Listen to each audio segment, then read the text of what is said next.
Qui est le MVP de l'épisode 8 de Power Ghost saison 4, Mejo? On voit ça ensemble dans cette vidéo. Bon les frères, je vous avoue que par rapport à d'habitude, là il n'y a pas tellement de flops dans l'épisode. Il y a pas mal de tops, mais il n'y a pas vraiment de flop, t'as vu, à part un seul. Donc les frères, on va faire un top 3 des MVP de l'épisode, puis on donnera le flop à la fin, t'as capté le gros flop de l'épisode. Bon les frères, le premier top c'est Tariq. Alors oui, il ne lui arrive pas grand chose dans l'épisode, il n'est pas beaucoup mis en avant dans l'épisode par rapport à Kane par exemple. Maintenant, ça c'est comme un bon épisode de sa part. On voit vraiment son évolution mentale vis-à-vis de Diana, les frères. On l'a bien vu encore une fois dans cet épisode.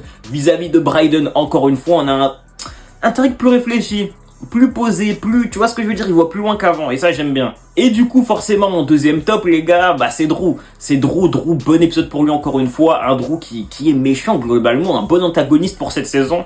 Un Drew qui est en place, qui arrive à contrecarrer les plans de tout le monde. J'aime beaucoup le Drew qu'on nous propose. Moi, j'aime pas le personnage de base, mais vraiment, il est en pétardo sur cette deuxième partie de saison 4. Enfin, les frères, le MVP, j'ai envie de vous dire, comme d'habitude, bah, c'est Kane. C'est Kane le MVP. Encore une fois, le personnage le plus mis en avant de l'épisode.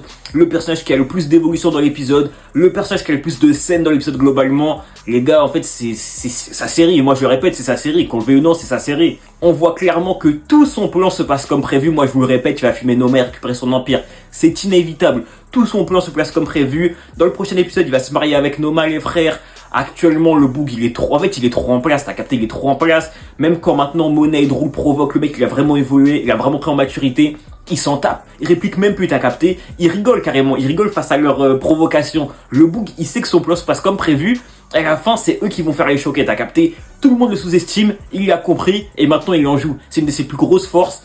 Clairement, les frères Kane, encore une fois, trop fort dans l'épisode. Hein. Vraiment, c'est le meilleur personnage de la série, de très loin. Et forcément, les frères, le plus gros flop de l'épisode, et d'ailleurs, je ferai une vidéo spécialement pour lui, bien évidemment, c'est Brayden. Mais Brayden, c'est 0 sur 20. Brayden, c'est 0 sur 20. Les frères, pour sa vieille raclée qui fait des overdoses, il tue un dealer. En plus de... Ouais, c'est trop, en fait. Il continue à reprendre de la coke. Il tue le dealer, et en plus, il avoue qu'il a tué le dealer à sa go. C'est du grand n'importe quoi, le personnage il est tellement extendo, les gars c'est super grave. En fait tu vois, le fait de vouloir faire une Tommy, mais à quel point c'est forcé, ça en devient ridicule. On a tellement forcé la ressemblance de Brayden et Tommy que ça devient ridicule. Genre vraiment le personnage il est trop naze, moi j'aime plus du tout. Je suis plus du tout dans le train de Brayden, je déteste le personnage, il est trop nul. Bref mon Joe, donne-moi ton MVP en commentaire, abonne-toi et n'oublie pas, les fantômes ne meurent jamais.